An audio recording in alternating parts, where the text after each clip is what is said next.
It's Tuesday afternoon. I'm sitting in Bryant Park with Syra Mueller, an Australian ex-Lego store coworker, now a freelance journalist. Taylor Swift playing all around us. We are joined by her dog, Asteria, with bright blue eyes and shiny fur. Oh my gosh, hi. How's it going? Brought your dog? I'm in love. Hi, beautiful. Can I Yeah, pet? of course. Oh my god. As Syra and I chat, she recounts her journey from international student to working girl and the heavy road it took to get there. Starting from the moment she got into Columbia J School, a moment shared with her boyfriend that should have been a happy one. I was checking my emails on my phone and I saw this email from Columbia that said you got accepted, but I was half asleep. I was like, what? What is this?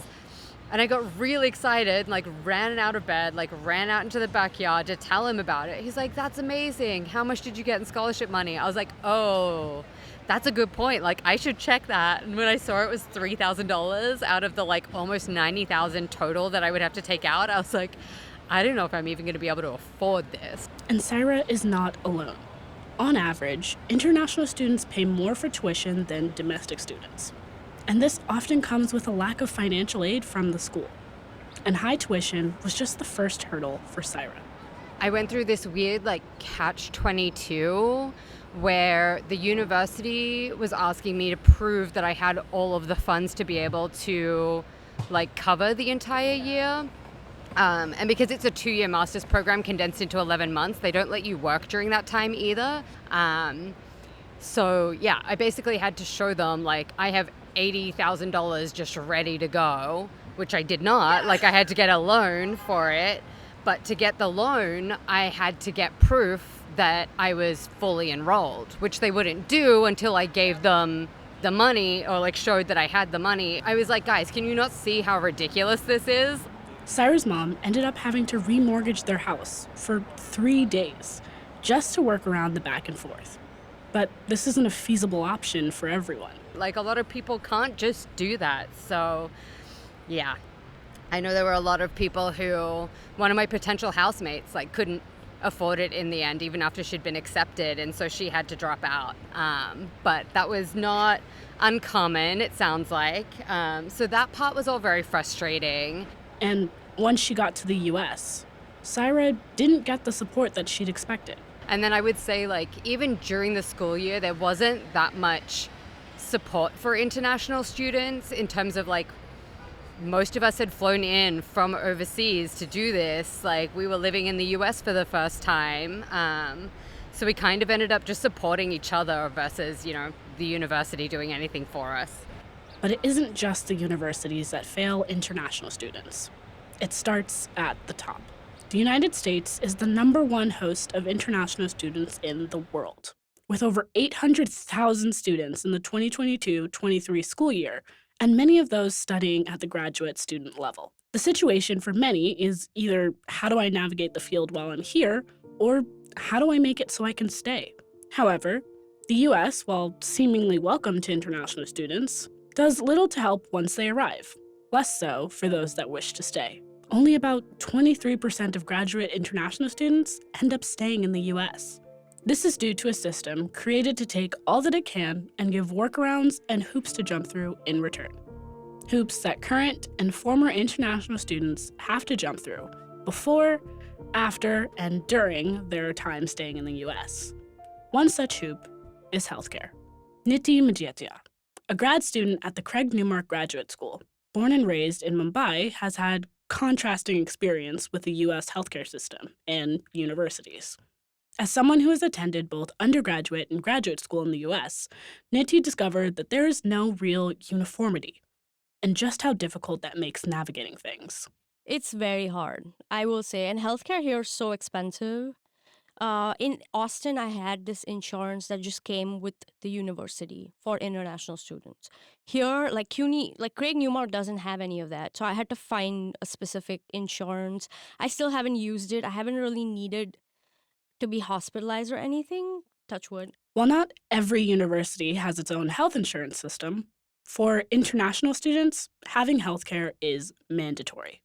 However, University health insurance doesn't cover everything, as Syra discovered. Like it was kind of like, oh, if there's an emergency, you'll be covered. But during that year, I got super depressed and I like had really bad anxiety. And I didn't realize any of that because I'd never really had it before. So I remember at some point, that was also like one of the worst winters on record. So I went straight from Australian summer to like blizzard winter here and like didn't realize I had seasonal depression. So I started going to one of the therapists on campus, and I think I only ended up doing 2 sessions because it was like, oh, you get like 2 or 3 free sessions and then you have to start paying for it. And I was like, well, I'm not able to like work right now and I'm literally got a loan to cover my expenses. Like I don't really have extra money to just be like paying for therapy. Being in the US, while a dream come true for Niti, still can be an adjustment. And being miles from home doesn't come without a price.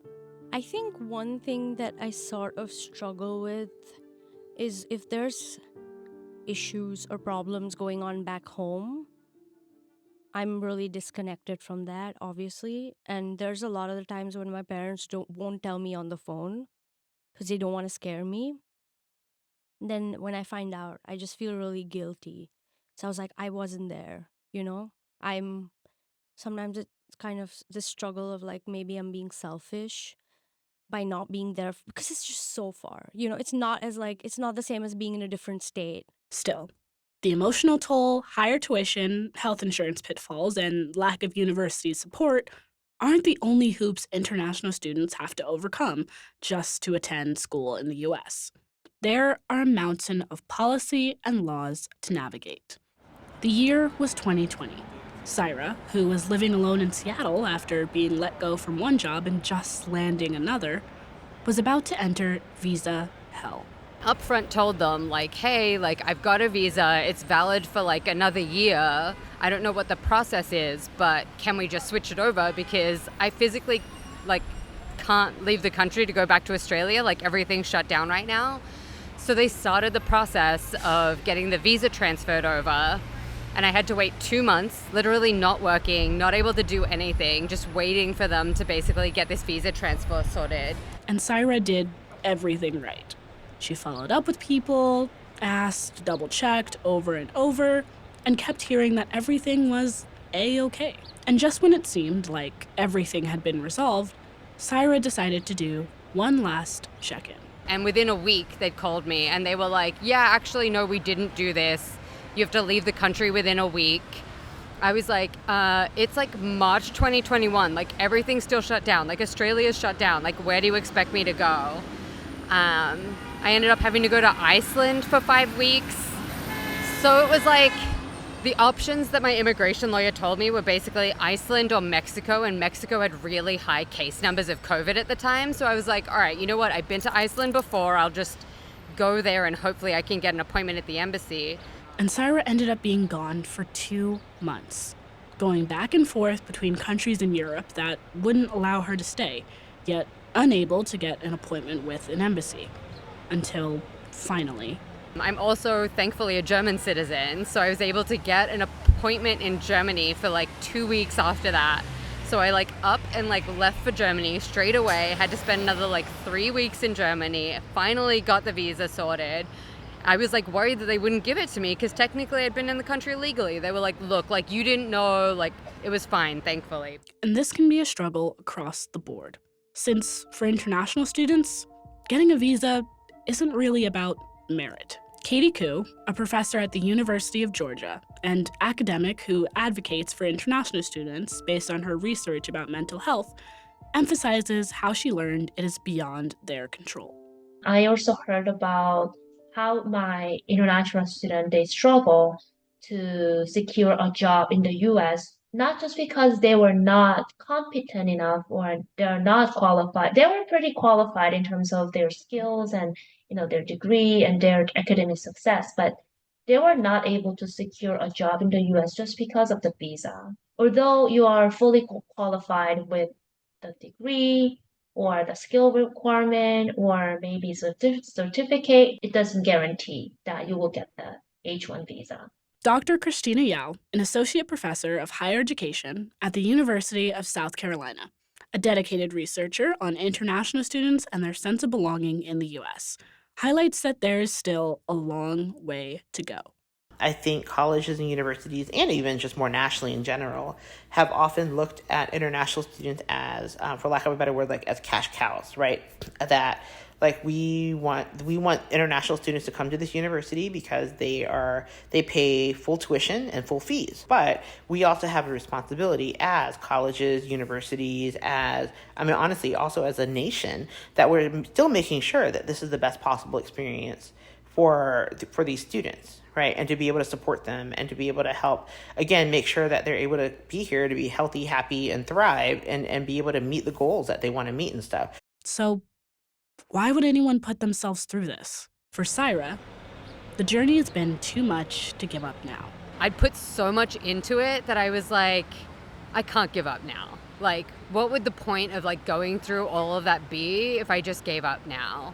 And with that light at the end of the tunnel, Syra has a new perspective. One that many international students in the gray area of choosing to stay after graduation lack. She has security. I got picked for the green card lottery in Australia. Thankfully, I ended up getting it, and even that was not an easy process, but now that I have that, I think a lot of the pressure is removed because I can live anywhere I want in the US. I can work anywhere I want in the US. I don't have to worry about constantly leaving and doing visas and having to worry about all of that. For those like Niti, it's bigger than her. It's about her parents. Everything that I do is to make them proud and happy. Everything is like an ode to them and the upbringing they've given me, the values they've given me, and the resources that they've been able to provide for me, which is a huge deal to me. It's not like just generational wealth passing on. They've like created their own wealth, which is such a big deal to me. And I just hope that I can always honor that and always make them proud and always try to do the right thing.